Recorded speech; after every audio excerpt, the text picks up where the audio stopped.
எல்லோருக்கும்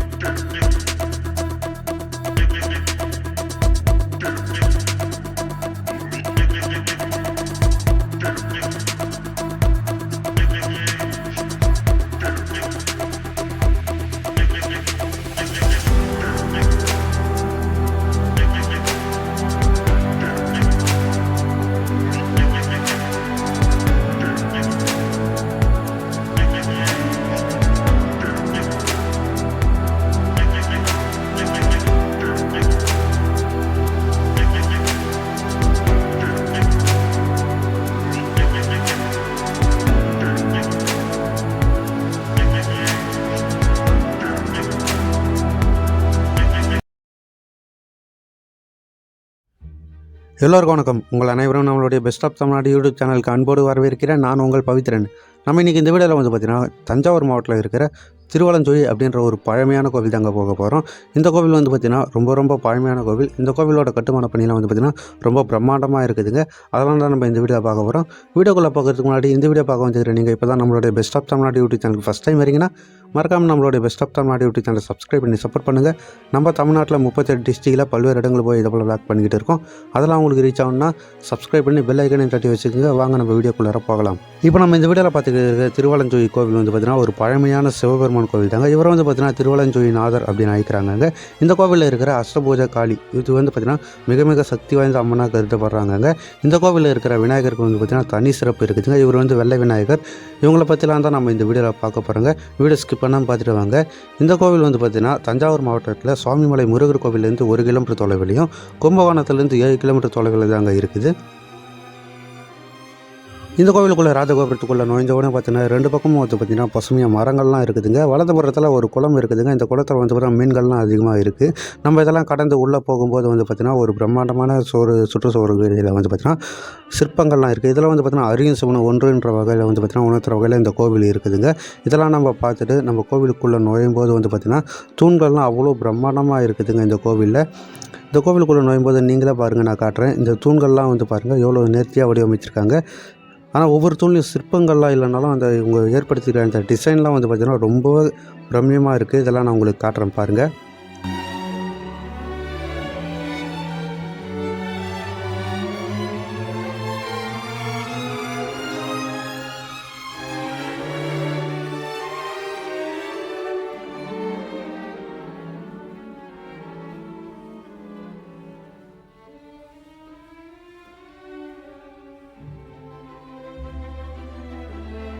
இந்த கோவில் வந்து பார்த்திங்கன்னா தேவார பாடல் பெற்ற தலங்களில் வந்து பார்த்திங்கன்னா சோழநாடு காவேரி தென்கரை தலங்களில் வந்து பார்த்திங்கன்னா 25வது சிவபெருமான் கோவில் தலமாக விளங்குதுங்க. இந்த கோவிலில் வந்து பார்த்திங்கன்னா சம்பந்தர், அப்பர் இவங்களாம் வந்து பார்த்திங்கன்னா பாடல் பெற்று இருக்காங்கங்க. இந்த கோவிலில் வந்து பார்த்திங்கன்னா ஆதிசேஷன், திருமால், பிரம்மர் இவங்களாம் வந்து பார்த்திங்கன்னா சிவபெருமான வழிபாட்டதாக ஒரு தகவல்லாம் இருக்குதுங்க. அப்படிப்பட்ட சிறப்புமிக்க கோவிலை தான் இப்போ நம்ம பார்த்துக்கிட்டு இருக்கோம். இப்போ நம்ம இந்த கோவிலுக்குள்ளே இருக்கிற அஷ்டபுத காளியம்மன் சன்னதிக்கு தாங்க போய்கிட்டு இருக்கோம். இந்த அம்மன் வந்து பார்த்திங்கன்னா ராஜராஜ சோழனுக்கு வந்து பார்த்திங்கன்னா இஷ்ட தெய்வமாக இருந்திருக்காங்க. ஆமாங்க, ராஜராஜ சோழன் வந்து பார்த்திங்கன்னா எந்த ஒரு முக்கியமான போர் புரித்து ஒரு முக்கியமான செயலெல்லாம் ஈடுபடுறதுக்கு முன்னாடி இந்த அம்மனை வந்து வணங்குறதா ஒரு வழக்கமாக வச்சுருந்துருக்காரு. அப்படி அவர் இதை போல் வணங்கும் போது வந்து பார்த்திங்கன்னா வெற்றி பெற்றிருக்காரு அப்படின்னு தகவல்லாம் சொல்கிறாங்க. அப்போனா பார்த்துக்கோங்க, ராஜராஜ சோழன் வாழ்ந்த காலத்தில் இந்த அம்மனை வழிபட்டிருக்காங்கன்னா அப்போ இந்த கோவில் எவ்வளோ பழமையானதாக இருக்குதுன்னு பாருங்கள். அதுக்கும் முன்னதான பழமையான கோவில் அப்படின்னு சொல்கிறாங்க. இந்த கோவிலுக்குள்ளே வந்து பார்த்திங்கன்னா பல தெய்வங்களுடைய உருவப்படங்கள் வந்து பார்த்திங்கன்னா ஓவியமாக வரைஞ்சிருக்காங்க. இது வந்து பார்த்திங்கன்னா இந்த கோவில் சுற்றுச்சூழல் நிறைய இடத்துல இருக்குது. இதெல்லாம் நான் உங்களுக்கு காட்டுற வந்து பாருங்கள். இது வந்து பார்த்திங்கன்னா 1000 ஆண்டுகளுக்கு மேற்பட்ட முந்தைய வரைஞ்ச பழமையான ஓவியங்கள். இதெல்லாம் வந்து பிரம்மாண்டமாக காட்சி அளிக்குது. இது வந்து பார்த்திங்கன்னா இந்த கோவிலுக்குள்ளே அதிகமான இடத்துல இருக்குது. அதெல்லாம் நான் உங்களுக்கு காட்டுறேன் பாருங்கள்.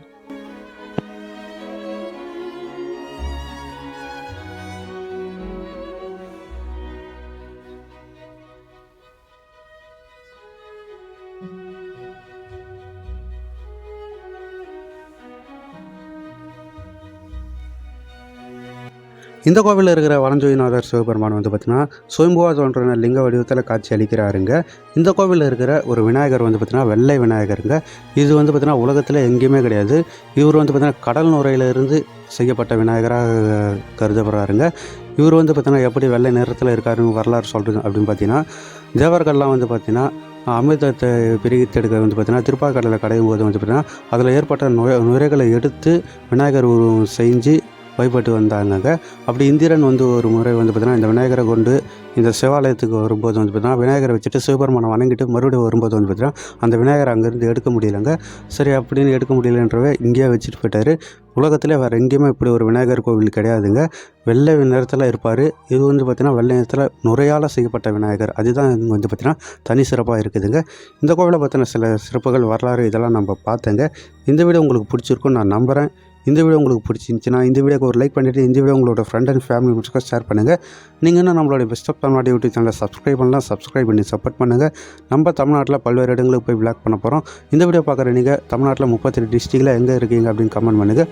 உங்கள் ஊரில் இருக்கிற ஒரு சிறப்புமிக்க கோவில் இல்லை சுற்றுலாத்தலம் இதெல்லாம் சொல்லுங்கள். நான் கண்டிப்பாக வந்து விளாக் பண்ணுறேன். வாழ்க தமிழ், வளர்க தமிழ்நாடு.